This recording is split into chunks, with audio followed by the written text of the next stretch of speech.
धोने वाली बहू। शादी के पहले से ही विभा को कपड़े धोने का बड़ा शौक था। कभी नल के नीचे तो कभी तालाब के पास। अरे मेरी नीली वाली लुंगी नहीं दिख रही है। विभा की अम्मा, कहाँ रखी है लुंगी? अरे वो तो विभा ने परसों ही धोकर रखी थी आपकी अलमारी में, देखो वहीं होगी। वो ना मैंने आज धो दी, मुझे लगा कि गंदी हो गई होगी। अरे कैसे गंदी हो गई थी? उसे तो मैंने पहना भी नहीं। हे भगवान, इस लड़की के कपड़े धोने की आदत से परेशान हो गया हूँ मैं। जितना तो घर में राशन नहीं आता, उससे कहीं ज्यादा डिटर्जेंट पाउडर का खर्चा है। इसकी शादी करवा दो, शादी जाए अपने घर में ही करे काम, फिर चाहे घर के कपड़े धोने हो या पूरे गांव के। हाँ ठीक बोल रही हो, देखता हूँ मैं कोई लड़का। वो दिन भी आ जाता है जब विभा को देखने लड़के वाले आ जाते हैं। लड़की मुझे अच्छी लगी। होने वाली सास कहती है, बेटी अगर कुछ पूछना है तो पूछ लो। वैसे तो हमारी लड़की बहुत ही शर्मीली है, जो बोल दो वो मान लेती है, इसे क्या पूछना होगा। अरे कैसी बात कर रही हो माँ, मुझे इन लोगों के घर रहना है, सवाल तो कई है। हाँ हाँ बेटा, पूछ लो ना, क्या पूछना है। आप लोगों के घर कपड़े कौन धोता है? सास का मुंह बन जाता है। देखो, अगर तुम ये कहना चाहती हो कि तुम्हें कपड़े धोने नहीं आते तो सुन लो, कपड़े मैं ही धोती हूँ, लेकिन तुम्हारे आ जाने के बाद मैं रुमाल तक नहीं धोऊंगी। अरे चुप रहना भाग्यवान, बहू बेचारी घर आई नहीं, उसे डराना शुरू कर दिया। वो क्या है ना बिटिया, अभी तक तो ये कल्लू की माँ ही धोती थी, लेकिन अब तुम्हारे पापा तो दहेज में वॉशिंग मशीन देंगे ही।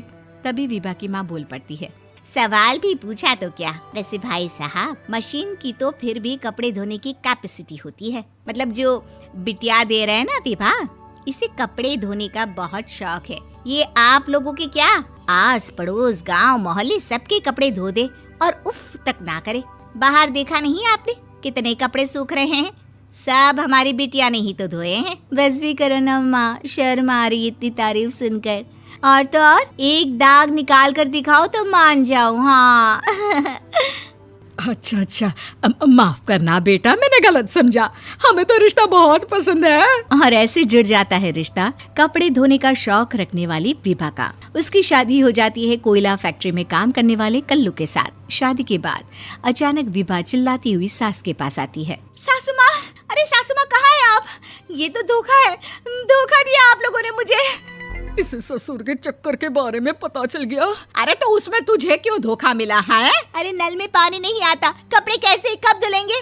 अच्छा, तू पानी नहीं आ रहा उसकी बात कर रही है। तो आपने क्या सोचा? कुछ नहीं। अच्छा, तेरी माँ ने कहा था कि कपड़े धोने का शौक है तुझे, याद आया मुझे। शौक बोलकर कपड़े धोने वाले मेरे जुनून को कम ना आके सासू माँ, कपड़ा धोना मेरा गुरूर है। तभी पति भी वहाँ आ जाता है। अभी मैंने इसे सनी देओल की फिल्म दिखाई है, उसी के डायलॉग मार रही है माँ। अच्छा सुन, साफ बता रही हूँ, पानी सुबह 4 से 6 और शाम को 10 से 12 आता है, समझी? विभा टाइमिंग सुनकर हैरान हो जाती है। ये क्या भूतों का मोहल्ला है? सुबह 4 बजे उठकर कौन कपड़े धोता है? 4 बजे टंकी में पानी जाता है, फिर सारा दिन धोना ना, किसने मना किया? अरे कैसी बात कर रही हैं? 200 लीटर की टंकी में कितने कपड़े धो लूंगी मैं? सुबह ही उठ जाऊंगी मैं। अब क्या था, विभा सुबह 4 से लेकर रात के 12 बजे तक कपड़े ही धोती रहती। एक रोज सास पड़ोस से निकलकर कहीं जा रही होती है कि साथ वाली कहती है, हाँ कल्लू की माँ, जरा ये बताओ कि 2 साड़ी है, 2 ब्लाउज और एक पेटीकोट और एक नाड़े वाला लंबा कच्छा। हाँ तो? अरे तो क्या, कितना लोगी धुलाई ये बताओ। धोबन दिख रहे हैं हम क्या? हमारे पति सरकारी नौकरी से अभी रिटायर हुए हैं और बेटा सुपरवाइजर है कोयला फैक्ट्री में। धोबन समझ रखा है हमें। हाय रे कल्लू की अम्मा, माफ कर दो, वो तो मोहल्ले में यही सब बता रहे थे कि तुमने बहू को कपड़ा धुलवाने के काम में लगा दिया है। सास को पड़ोसन की बात सुनकर गुस्सा आ जाता है। वो घर पहुंचती है जहां घर के बाहर ही इतने सारे कपड़े सूख रहे होते हैं जितने कि किसी धोबन के घर पर। अरे ओ कल्लू की दुल्हन, बाहर निकल। माँ जी यहीं आ जाओ, बाथरूम में चादर धो रहे हैं हम। अरे अभी हम धोते हैं, तुमको बाहर निकलो। ये आस पड़ोस वाले बोल रहे हैं कि हम बहू से कपड़े धुलवा कर उसे कपड़ा धोने वाली बना दिए हैं। अरे छोड़ो ना माँ जी, किन लोगों की बातों में आती हो?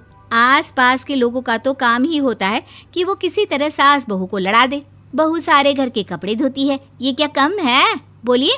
सास को भी लग जाता है कि वो बहू का ये सनकीपन नहीं छुड़वा सकती, इससे अच्छा है कि खुद ही चुप हो जाए। एक रोज सास और बहू मंदिर जाते हैं, जहाँ सास की साड़ी वहाँ खड़ी भीख मांगने वाली से मिलती है। माँ जी क्या बात है, आपकी साड़ी उस भिखारन से कितनी मिल रही है ना? हाँ हाँ देखो तो, दोनों की साड़ी मिल रही है। क्या बात है कल्लू की अम्मा, तुम खुद को तो अफसर की बीवी बताती हो और ऐसी सिंपल सी प्लेन साड़ी पहनकर घूमती हो। सिंपल और प्लेन नहीं है ये साड़ी। तो क्या सोने के धागे से फूल बने हैं? कुछ भी सासू माँ, कुछ भी। हाँ बने थे इस साड़ी में सोने के धागे से फूल। मेरे पति लेकर आए थे मद्रास से स्पेशली मेरे लिए 10,000 की। ताहे भाई साहब इस भिखारन के लिए भी सेम टू सेम साड़ी लेकर आए होंगे 10,000 की। सास उस वक्त तो कुछ नहीं कहती, लेकिन बहू के साथ घर आती है और अलमारी से एल्बम निकाल कर लाती है। ये साड़ी देख रही है, ये वही साड़ी है जिसे मैंने अभी पहना था। इस साड़ी में ये जो चमकदार फूल दिख रहे हैं ना, ये सोने के धागों से काढ़े गए हैं। लेकिन तू लोकल वॉशिंग मशीन ब्रश से घिस घिस कर सारे फूलों को निकाल कर साड़ी प्लेन कर दी।